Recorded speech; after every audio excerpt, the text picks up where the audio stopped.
Hello and welcome to कड़क cricket. मैं हूं आपके साथ पंकज भार्गव और देखिए कौन है मेरे साथ आज। रंग बिरंगे राजीव मिश्रा हैं। ये तो चलिए मैंने एक नई चीज जोड़ दी, लेकिन है कौन? है वो जो जानदार हैं, शानदार हैं, लाजवाब हैं, बेमिसाल हैं। राजीव मिश्रा है। कड़क क्रिकेट में आज हम बात क्या करेंगे? एशिया कप आज आगाज होने जा रहा है और कल भारत का पहला मैच होने जा रहा है यूएई से। हल्के में नहीं लेना यूएई को, ये मैं नहीं कह रहा, कप्तान ने कही है बात। 8 कप्तान एक साथ और फिर प्रेस कॉन्फ्रेंस में नजर आए कौन? पाकिस्तान के सलमान अली आगा कप्तान हैं और हमारे कप्तान सूर्य कुमार यादव। प्रेस कॉन्फ्रेंस हुई और एक बात बड़ी बेबाकी से और बड़े शानदार तरीके से सूर्य कुमार यादव ने बोली। उन्होंने क्या बोला? उन्होंने बोला कि हमारा जो आक्रामक अंदाज है, हमारे खिलाड़ियों का जिस तरीके से वो खेल रहे हैं, सब अच्छा ही तो चल रहा है, फिर बदलने की क्या जरूरत है? बिल्कुल ठीक बात है। बहुत अच्छी क्रिकेट खेले, लेकिन बदल तो दिया ही। ऑलरेडी संकेत मिल गए कि उनका सबसे जो मेन बल्लेबाज था, जिसमें हम लोग लगातार चर्चा कर रहे हैं कि संजू सैमसन को साइडलाइन कर दिया, तो बदलाव तो शुरू हो गया है। अब वो कप्तान आके वो कहते हैं ना कि लीपा पोती करने में लगे। मैंने बड़ी कोशिश की कि राजीव को उस तरफ से हटाऊं, मैं कहीं दूसरी जगह लेकर जाऊं, लेकिन ये फिर लौट कर आ गए। नहीं, क्योंकि कप्तान ने जो कहा उसमें मैं कह रहा हूँ कि उन्होंने कहा कि बदलने की क्या जरूरत है। उन्होंने बड़ी एक और लाइन की, आप उंगली क्यों कर रहे हैं जो भी टीम हम खिला रहे हैं। और एक और बात की उन्होंने कि मैं आपको मैसेज कर दूंगा जो टीम खिलाऊंगा। तो कहीं ना कहीं वो इरिटेशन है, कहीं ना कहीं वो परेशानी है ना। मैं पूरा होमवर्क करता हूं, मुझे होमवर्क करना पड़ता है। मैंने अलग अलग पॉइंट्स लिखे थे। ये जो बातें राजीव ने एक साथ कह दी, वो मैंने बारी बारी से लिखा था। अब मुझे उसमें मेहनत करनी पड़ती है। वो अपना बेबाकी से अपने अंदाज से कह देते। तो उन्होंने बड़ा सही बात बोली। उन्होंने कहा कि पूरी जो टीम है वो व्हाट्सएप कर दो। हाँ, व्हाट्सएप कर दो। और ये देखिए, वो उन्होंने हालांकि लाइटर मोड में कहा है। वो मैंने आपको बताया भी कि कुछ जो झलक है रोहित शर्मा की मिलती है। रोहित शर्मा की प्रेस कॉन्फ्रेंसेस अगर आप सुनेंगे तो बड़ा मजा आएगा आपको, क्योंकि बीच में वो चुटकी लेते रहते हैं। जो हमारे जर्नलिस्ट भाई हैं उनके साथ इस बार सूर्य कुमार यादव ने चुटकी ले ली। तो ये चुटकी लेने का अपना एक अलग अंदाज है। लेकिन देखिए, कहीं ना कहीं वो जो पंकज भाई हम लोग लगातार चर्चा कर रहे हैं कि एक ऐसे बैट्समैन को उनको बिठाना पड़ रहा है बाहर, जो शायद सूर्य कुमार यादव के दिल से अगर आप पूछ लें तो शायद वो भी नहीं चाहेंगे। क्योंकि सूर्य कुमार यादव ने उस बल्लेबाज को बनाया है। उस बल्लेबाज ने T20 क्रिकेट में अगर सफलता मिली है सूर्य कुमार यादव को एज ए कैप्टन, तो उसमें बहुत बड़ा रोल संजू सैमसन का रहा है। अब देखिए, अब अफसोस ही कर सकते हैं हम लोग, क्योंकि इतना बड़ा बैट्समैन पेड़ के नीचे बैठा था, प्रैक्टिस सेशन में अलग थलग बैठा हुआ था। 2-3 मिनट गौतम गंभीर ने जाके बात की, फिर कप्तान ने बात की, तो संकेत मिल गया कि अगर ऐसा होगा तो पूरी टूर्नामेंट नहीं खेलेंगे। हाँ, तो अब कोई चांस नहीं ना। अभी चलिए आगे बात करेंगे 11 कौन खेलने वाली है। लेकिन अब कोई चांस बनता नहीं, मुझे नहीं लग रहा है कि अब कोई चांस बनेगा, बशर्ते कि कोई इंजर्ड ना हो जाए खिलाड़ी। अब जो बड़ी बड़ी बातें उन्होंने कही है, जो सबसे इंपॉर्टेंट बात है, यूएई को भी हल्के में नहीं लेना। ठीक बात कही उन्होंने पंकज भाई। देखिए, यूएई की टीम का जो कोच है लालचंद राजपूत, 2007 में जब भारत वर्ल्ड कप जीता तो उस टीम के वो कोच थे और गौतम गंभीर उस टीम में एज अ प्लेयर खेल रहे थे। अब आप देखिए 2007 से अब हम 2025 में आ गए, कितनी चीज़ें बदल गई हैं कि वो यूएई के कोच बन गए हैं, गौतम गंभीर भारत के कोच हैं। लेकिन लालचंद राजपूत की एक क्वालिटी जो है कि वो कहते हैं ना, छोटे बम से भी बड़ा धमाका करा सकते हैं। उनके पास वो 2-3 प्लेयर्स हैं, उनमें इंडियंस हैं। अगर आप यूएई की टीम देखेंगे तो मिनी इंडिया आपको नजर आएगी। उसमें आपको लेफ्ट आर्म स्पिनर है, एक सिमरनजीत करके, फिर एक फास्ट बॉलर हैं, फिर ऐसे कई ऐसे, एक तो गाजियाबाद का एक लड़का Aryan Sharma wicket keeper batsman है, वो खेल रहा है यूएई की टीम में। तो वो मिनी इंडिया है। तो देखिए, जरा सा भी चुकेंगे, देखिए 19-20 का मसला होता है पंकज भाई। तो वो बिल्कुल सूर्या ने सही कहा कि आगाज़ कम से कम बहुत अच्छा करना पड़ेगा। अगले बात जो सूर्य कुमार यादव ने कही उस पर मैं जाऊं, उससे पहले मैं आपको बता दूं, देखिए पाकिस्तान पहलगाम में जो कायराना हरकत की है पाकिस्तान ने, उसके बाद पहली बार ये टूर्नामेंट होने जा रहा है एशिया कप। पहले तो संशय था इस बात पे कि भारत पाकिस्तान के साथ खेलेगा भी या नहीं खेलेगा, लेकिन वो खेल रहा है भारत अब। तो ये कप्तान जो थे ना हाथ मिलाया, और जो बात सूर्य कुमार यादव ने कही कि भाई हम वो आक्रामक अंदाज तेज रखेंगे, उसके ठीक उलट उन्होंने अपनी बात कह दी। हैंडशेक भी नहीं हुआ। तो तनाव जो ऑफ फील्ड नजर आ रहा है वो ऑन फील्ड भी देखने को मिलेगा, आपको लगता है? बिल्कुल मिलेगा। और देखिए, ये मैच कई मायनों में अलग अलग इमोशंस के लिए बहुत बहुत बड़ा मैच है। कुछ लोग चाहते हैं मैच हो, हिंदुस्तान हरा दे, उसका इमोशन अलग है। कुछ लोग चाहते हैं मैच हो ही ना, उसका अपना एक अलग इमोशन है। और पहली बार पंकज भाई, मेरी जितनी याद है, 25 साल से मैं क्रिकेट कवर कर रहा हूँ, इंडिया पाकिस्तान मैच के टिकट नहीं बिके हैं। तो ये मैं जो आपको बता रहा हूँ, एक धड़ा है जो मैच देखना चाहता है, एक धड़ा है जो नहीं देखना चाहता। बहरहाल अब क्योंकि मैच होना है तो मैच भी बात करेंगे। और सूर्य कुमार यादव की तलखी अगर आप देखेंगे उस प्रेस कॉन्फ्रेंस के वीडियो को पंकज भाई, वो आके बैठते हैं, राशिद खान उनके बगल में होते हैं, बीच में एक और कप्तान है, देन आगा सलमान बैठे हुए हैं। उन्होंने उनकी तरफ देखा तक नहीं, और जो भी बात करनी थी उन्होंने नहीं, पर जब हैंडशेक करने की बात थी तो वो पहले ही स्टेज से उतर गए सलमान हाँ, अली आगे। स्टेज वो स्टेज में थे ही नहीं। और उससे ठीक पहले की बात बताऊँ आपको, कल जब प्रैक्टिस सेशन भारत का थोड़ा देर तक चल गया तो पाकिस्तान का प्रैक्टिस सेशन शेड्यूल था। इंडिया पाकिस्तान की टीमें देखिए ऐसे आमने सामने गई एक दूसरे से, ना किसी की तरफ देखा गया, ना हाथ मिलाया गया। पहले होता था लोग गले मिलते थे, एक दूसरे से हालचाल लेते थे, लेकिन वो जो ऑपरेशन सिंदूर के बाद जो तलखी है, वो जो तेवर है, और जो इंग्लैंड में जो कुछ हुआ, जिस तरह भारत ने बहिष्कार किया था उस लेजेंड्स लीग में पाकिस्तान टीम का, वो कई चीज़ों का मिश्रण तैयार है। तो मुझे लग रहा है बहुत एग्रेसिव क्रिकेट देखने को मिलेगी। सूर्य कुमार यादव ने कह दिया, उनको जवाब भी दे दिया है आगा सलमान ने कि हम भी यहाँ चुप बैठने के लिए नहीं आए। तो जो पाकिस्तान के साथ मैच होने वाला है 14 तारीख को, उसमें आपको लगता है कि आक्रामकता, वो जो तेजी है खेल में, और वो उसके लिए खास तरीके से भारतीय टीम को कहा गया? देखिए जब आप मैदान, स्ट्रैटेजी का बड़ा हिस्सा क्योंकि पाकिस्तान के साथ मैच देखिए अलग अलग परिस्थितियों में हम सब ने देखा है, लेकिन जब वो मैदान पे आते हैं ना तो फिर वो जो तेवर है वो अपने आप ही वो युद्ध के माहौल में बदल जाता है। कई ऐसे भारत पाक मैच है जो मैंने कवर किए, लेकिन ये जो है ये थोड़ा सा अलग है, क्योंकि 1999 में जब कारगिल युद्ध हो रहा था तब इंग्लैंड में उनको मैच खेलना पड़ा था मजबूरी में, क्योंकि टूर्नामेंट चल रहा था, और भारत ने बड़ा दिल दिखाया था, जाके मैच खेला था। अब एक बार फिर भारत बड़ा दिल दिखा रहा है, इनके साथ मैच खेल रहा है। लेकिन वो जो मैं 1999 का आपको बताऊं, क्योंकि अंशुमन गायकवाड़ उस टीम के कोच थे, अजहर भाई थे, और तमाम उन सब ने बताया कि मतलब ऐसा लग रहा था, हर एक फ़ैन ये बोल रहा था कि हार के नहीं आना है, क्योंकि जो कुछ कारगिल में हुआ था वो उसका असर मैदान पे दिख रहा था, और वाकई भारत ने क्या मैच जीता था।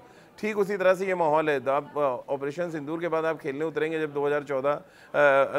14 तारीख को, माफ़ कीजिएगा, तो मुझे लग रहा है कि टेंस माहौल बिल्कुल कारगिल जैसा ही होने वाला है, और बहुत गर्मा गर्म माहौल में ये मैच होगा। बिल्कुल। और देखिए, हम सूर्य कुमार यादव ने इस पीसी में, इस प्रेस कॉन्फ्रेंस में क्या बोला तो बता ही रहे हैं, लेकिन जो रवैया पाकिस्तानी कप्तान का है, सलमान अली आगा का है, जब उनसे पूछा गया कि भाई आप खिलाड़ियों को कोई खास दिशा निर्देश देते हैं, कोई डायरेक्शन देते हैं, उन्होंने कहा मैं कोई दिशा निर्देश नहीं देता। ये बड़बोलापन है, क्या है? कप्तान हो आप, ग्रेसफुली जो सवाल किया गया उसका आंसर दीजिए आप। नहीं तो उनकी सुनता नहीं होगा ना कोई पंकज भाई। तो ये भी तो हम मानो ना, पाकिस्तान क्रिकेट बेलगाम घोड़े की तरह चलती है ना, उसका कोच कोई और है, बॉलिंग कोच कुछ और कहता है, बैटिंग कोच कुछ और कहता है, और कप्तान अपने आप में एक कहते हैं संस्था लेके चलता है। तो पाकिस्तान क्रिकेट के लिए तो उन्होंने ठीक बोला, गलत नहीं बोला है कि मैं किसी को कुछ नहीं कहता। आपने राजीव एक बड़ी अच्छी बात कही थी कि कप्तान जो है वो सबसे पहले पहुंचे, हाँ, और फिर टीम भी साथ साथ पहुंच गई। तो सवाल उनसे प्रैक्टिस सेशन पे किया गया, तो उन्होंने कहा अभ्यास सत्र बहुत अच्छा हुआ है, खेल भी उतना ही अच्छा होगा। तो ये कॉन्फिडेंस जो है वो कहाँ से आता है? वो टीम से आता है, अच्छी टीम से आता है। तो ये बहुत ही बैलेंस्ड पीसी किया उन्होंने प्रेस कॉन्फ्रेंस किया। सूर्य कुमार यादव की बात करें, हाँ बहुत अच्छा प्रैक्टिस सेशन। देखिए 5 तारीख से लगातार भारत प्रैक्टिस सेशन कर रहा है। कल का प्रैक्टिस सेशन के बारे में पता चला है पंकज भाई की लगभग 4-4.5 घंटे का प्रैक्टिस सेशन था, जो बहुत लेट नाइट तक चला है, जहाँ पे जो हमारे नीचे के ऑर्डर के बैट्समैन थे उनको पहले बैटिंग कराएगी, जैसे शिवम दुबे हैं, हार्दिक पांड्या हैं, अक्षर पटेल हैं, इन सब से वो कहते हैं टारगेट हिटिंग कराएगी कि आपको इतना लंबे छक्के मारने हैं। तो ये एक बम फूटने वाला है। तो मान लीजिए अगर यूएई के खिलाफ ट्रेलर हम देखेंगे तो पूरी पिक्चर तो आपको 14 तारीख को नजर आएगी। वापस जरा वो प्लेइंग 11 पे आता हूँ। जब सवाल पूछा गया संजू सैमसन को लेकर तो उन्होंने कहा कि मैं आपको व्हाट्सएप कर दूंगा। इसका जरा मतलब समझाइए। व्हाट्सएप ही कर दूंगा, ड्रॉप है, सीधा है। अगर वो खिला रहे होते तो कहते। देखिए हमारी इंडियन क्रिकेट में एक बड़ी परेशानी है, सालों साल से मैं देख रहा हूँ, कभी भी कैप्टन आके क्लियरली नहीं बोलता है किसी प्रेस कॉन्फ्रेंस में, या तो पिच का हवाला दे देगा, अभी पिच नहीं देखा इसलिए प्लेइंग 11 नहीं बताएंगे। हमेशा से ऐसा रहा? ये हमेशा से मतलब ये सौरव गांगुली के टाइम से ना, मुझे समझ नहीं आता कि अगर आपने बड़ी इंटरेस्टिंग बात हुई, पहले जो था वो कप्तान कोच चुनता था, कोच कप्तान चुनने लगे हैं। तो अब ये आपको एक चीज़ और बता रहा हूँ कि कभी भी आप हिस्ट्री उठा के देख लीजिए इंडियन क्रिकेट की, पीछे जितना आप पीछे जाना है, जब भी आप पूछेंगे मैच से पहले कि प्लेइंग 11 आप बता दीजिए, वो कहेंगे नहीं मैच से पहले बताएंगे, अभी हमने पिच नहीं देखी है। अभी एक नया स्टेटमेंट आ गया सूर्य कुमार यादव का। सैमसन की मेंटल स्टेट क्या होगी इस वक्त? नहीं बहुत परेशान, वो तो दिखा है, हम सब ने तस्वीरें भी देखी, विजुअली देखा। गौतम गंभीर, हाँ बहुत। देखिए इतना रन बनाने के बाद कोई बैट्समैन को आप कह दें कि आप बाहर बैठिए, तो नेचुरली उसको बुरा लगेगा, उसका कॉन्फिडेंस थोड़ा शेक होगा। अब यही काम है टीम मैनेजमेंट का कि आप अपने इन ऐसे खिलाड़ियों को कैसे बचाते हैं जो इतना परफॉर्म कर रहे हैं। अब रही बात जो आपने टीम के ना ऐलान करने की बात है पंकज भाई, मुझे एक्चुअली समझ नहीं आता है। दुनिया भर के जो कप्तान है एक दिन पहले 24 घंटे पहले आपको बता देंगे हम ये 11 खिलाने वाले हैं, हम पता नहीं क्यों छुपाते हैं। आखिर लास्ट टाइम आप क्या बदल देंगे? ऐसा आपने एक डिसाइड कर लिया कि मेरी ये 11 है, तो क्या सुबह उठ के तो आप बदल नहीं देंगे, या मैच से 1 घंटे पहले आप बदल देंगे? आपने मन बना लिया है कि आपको शुभमन गिल को खिलाना है, संजू सैमसन को ड्रॉप करना है, तो बताने में क्या हर्ज है, आपको कैमरे पे आके बता दीजिए, ताकि ये चकल्लस तो नहीं होगी कि हम मैसेज करेंगे, हम एक सेट टीम में उंगली नहीं करना चाहते हैं, हम उसी फॉर्मेट में जाना चाहते हैं। इन तमाम चकल्लस को रोकने के लिए एक सिंपल तरीका था, प्रेस कॉन्फ्रेंस आते कहते हैं हम ड्रॉप कर रहे हैं संजू सैमसन को, शुभमन गिल हमारे पहली चॉइस है एज ओपनर, हम उनके साथ जाएंगे तो क्या फ़र्क पड़ रहा है बताइए। अच्छा चलिए अब ये बताइए कि यूएई के साथ पहला मैच हम कल खेलने जा रहे हैं, उसके बाद 14 तारीख को, तो हर टीम के साथ जितनी बड़ी टीम है, हालांकि एकदम comparatively they are a very new team Pakistan, लेकिन फिर भी पाकिस्तान देखिए वो मैच दरअसल मैच नहीं होता, वो कुछ और होता है ना। तो वो मैच में अलग स्ट्रेटेजी, क्योंकि जब पाकिस्तानी कप्तान से पूछा गया तो उन्होंने कहा कि हम कोई डायरेक्शंस नहीं देते, बॉलर अपना काम करते हैं, फील्डर्स अपना काम करते हैं, बैट्समैन अपना काम करते हैं। ये कौन सी फिर लीडरशिप हुई हमारे उसमें, हमारी टीम में जो हमारे प्लेइंग 11 है उसमें कैसे स्ट्रेटेजी बनती है मैच दर मैच?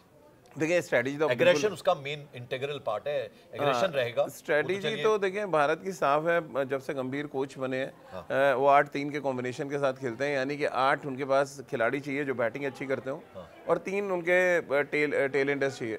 ये उनका सीधा सीधा फॉर्मेट है, यानी 3 में अगर आप देखेंगे तो मे बी अर्शदीप, जसप्रीत बुमराह और कुलदीप और वरुण में से कोई एक खेलेगा, या अगर कुलदीप वरुण को वो साथ खिलाते हैं तो मे बी यहाँ पे जसप्रीत बुमराह को ड्रॉप करा जाए, जो मुझे लग रहा है जसप्रीत बुमराह नहीं खेलेंगे पहला मैच। उसका कारण नहीं खेलें बिकॉज यूएई के खिलाफ मैच है और आप पाकिस्तान के साथ खिलाना भी चाहते हैं, तो वो भी, और उससे भी बड़ा फैक्टर ये है कि आपकी टीम का नंबर 1 इस फॉर्मेट का गेंदबाज कौन है, वो अर्शदीप सिंह है, तो आप अर्शदीप सिंह को ड्रॉप नहीं करेंगे बेसिकली। तो अर्शदीप सिंह, आपके कुलदीप यादव, वरुण, ये आपकी टेल हो गई। बाकी फिर अक्षर पटेल, अब मैं नीचे से शुरू कर रहा हूँ, फिर जितेश शर्मा के बाद आप ये नोट कर लीजिए, देखिए इनका जो स्ट्राइक रेट है ना वो 100 है एकदम। तो ये जो प्लेयर्स बता रहे हैं, देखिए जो प्लेइंग 11 आपको वादा किया है सूर्य कुमार यादव ने कि वो तो व्हाट्सएप करेंगे, लेकिन हम बता देते हैं उनके व्हाट्सएप में क्या होगा। हाँ, उनके व्हाट्सएप में क्या होगा। चलिए तो अभिषेक शर्मा और शुभमन गिल ओपन करेंगे, शुरू कर रहे हैं, नीचे ऊपर से शुरू कर देते हैं। ओपनर्स बताइए। तो शुभमन गिल और अभिषेक शर्मा ओपन करेंगे, तिलक वर्मा और आपके कप्तान में से कोई भी आ सकता है, वो फ्लोटर के तौर पे यूज करते हैं। तो 3 और 4 आप ये मान लीजिए, तिलक वर्मा और आपका सूर्य कुमार यादव, 5 पे हार्दिक पांड्या, 6 पे शिवम दुबे, 7 पे अक्षर पटेल और 8 पे जितेश शर्मा, ये आपकी टीम हो गई। और 3 जो मैंने आपको बताया, कुलदीप, वरुण और अर्शदीप, जिसमें अर्शदीप और हार्दिक पांड्या नया बॉल डालेंगे। फिर आपके बुमराह नहीं खेल रहे हैं, ये तय है। हाँ, जसप्रीत बुमराह नहीं खेलेंगे, मुझे मतलब 90% मैं श्योर हूँ कि नहीं खेलेंगे पहला मैच। ठीक है। और यूएई के खिलाफ क्या स्ट्रेटेजी रहेगी खास तौर? देखिए आप जितने बड़े अंतर से हरा सकें और जितना डोमिनेटिंग तरीके से हरा सकें, ताकि आपको तो सिग्नल देना 14 तारीख के लिए कि हम भैया बहुत पुख्ता तैयारी के साथ आए हैं यहाँ पर और हम एशिया कप लेके जाएंगे। हमने 23 में भी जीता है और हम फिर जीत के जाएंगे। तो ये सिग्नल आपको देने के लिए पहले मैच में कहते हैं ना, जो इम्पैक्ट आप डालते हैं वो अगले पूरे टूर्नामेंट पे रहता है। तो पहले मैच में अपनी धमक का एहसास भारत को कराना है। बिल्कुल। तो जो ओपनिंग मैच है उसी में दिखा दो कि हम क्या हैं। 8 टीमों में सबसे प्रबल दावेदार तो भारत है, उसमें कोई शक ही नहीं है, लेकिन जो ओपोनेंट है वो सबसे स्ट्रॉन्ग 2 बताइए कम से कम। देखिए एक तो मुझे अफगानिस्तान लग रही है, अफगानिस्तान बहुत अच्छी टीम है T20, मैं उनको पाकिस्तान से ऊपर रख रहा हूँ। उसका कारण क्या है? देखिए अफगानिस्तान में देखिए T20 के बहुत प्लेयर्स हैं जो वर्ल्ड वाइड जो T20 जडेजा को श्रेय देंगे नहीं, हाँ बिल्कुल देंगे भाई, उन्होंने बहुत कुछ किया है। और जोनाथन ट्रॉट जो उनके अब कोच हैं वो भी बहुत अच्छा उन्होंने कंट्रीब्यूशन दिया है। देखिए बड़ी ताकत क्या है क्यों है अफगानिस्तान की, कि वो पंकज भाई ने सारे वर्ल्ड में जितनी बड़ी लीग्स होती हैं वहाँ पे उनके सारे प्लेयर्स खेलते हैं, उनके स्पेशली बॉलर्स खेलते हैं। और ये एक बहुत बड़ा प्लस पॉइंट है। मुजीब हो, चाहे राशिद हो, या मोहम्मद नबी की बात कर लें, फजलुल्लाह फारूकी की बात कर लें, सारे अलग अलग लीग्स में खेलते हैं और इसीलिए ये उनकी ताकत है। और तीसरी टीम श्रीलंका है मेरे लिए, क्योंकि श्रीलंका का जो पाकिस्तान को नहीं लिया, नहीं मैंने टॉप 3 में नहीं रख रहा हूँ क्यों श्रीलंका को, इसलिए क्योंकि एशिया कप में भारत के खिलाफ उनका रिकॉर्ड मैच अनप्रेडिक्टेबल है। श्रीलंका की टीम, श्रीलंका 2023 में फाइनल के लिए, और उससे पहले वो जब दुबई में हुआ था एशिया कप तो वो जीते थे। और भारत के खिलाफ श्रीलंका का रिकॉर्ड एशिया कप में सबसे शानदार। मत बोलिएगा बांग्लादेश से भी ऊपर रखा। नहीं, बांग्लादेश से नहीं, भारत बराबर पे रखूंगा बांग्लादेश और पाकिस्तान को। अच्छा जी। तो अब जरा ये बताइए मुझे कि जैसा आपने बता दिया, पाकिस्तान की टीम जो आप कमजोर बता रहे हैं इस बार, उसकी बड़ी वजह नई टीम है, ये बड़ी वजह है? देखिए नई टीम, और जैसे कि इस टीम के पास कॉम्बिनेशन नहीं है। देखिए वो 15 चुन के आ गए, लेकिन जैसा अब कप्तान का अगर आप बयान अगर टीम हुआ करती थी, हाँ आप वेस्ट इंडीज और पाकिस्तान के लिए हमेशा से पाकिस्तान तो बहुत बड़ी टीम होती थी देखते हैं, उनके पास जो बॉलर्स है मतलब लीथल बॉलर्स थे उनके पास। तो वो कहाँ है आप बताइए ना, गेंदबाजी की वही घूम फिर के आप शहीन शाह अफरीदी, वही हसन अली के साथ खेलना है।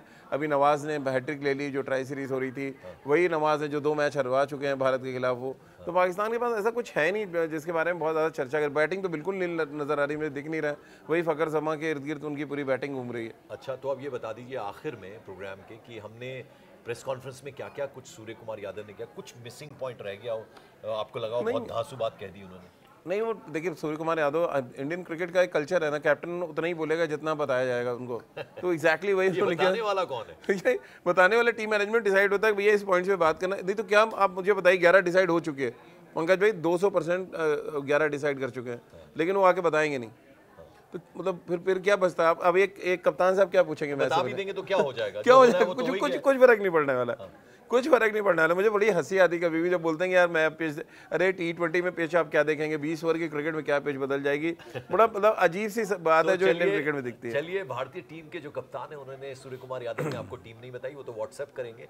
यहाँ हमारे कप्तान राजीव मिश्रा ने टीम बता दी है, और देखिएगा वो स्ट्राइक रेट, हम फिर से कह रहे हैं, वो बहुत क्लोज जाएंगे जो प्लेइंग 11 रहेंगे भारतीय टीम के। कल मैच है पहला, और मैच है यूएई के खिलाफ, हल्के में नहीं लेना, ये खुद कप्तान ने माना है। और फिर 14 तारीख को बड़ा मुकाबला है पाकिस्तान का, हालांकि बिल्कुल नई नवेली टीम है उनकी, लेकिन फिर भी वो मुकाबला पूरी दुनिया की निगाह उस पर रहती है।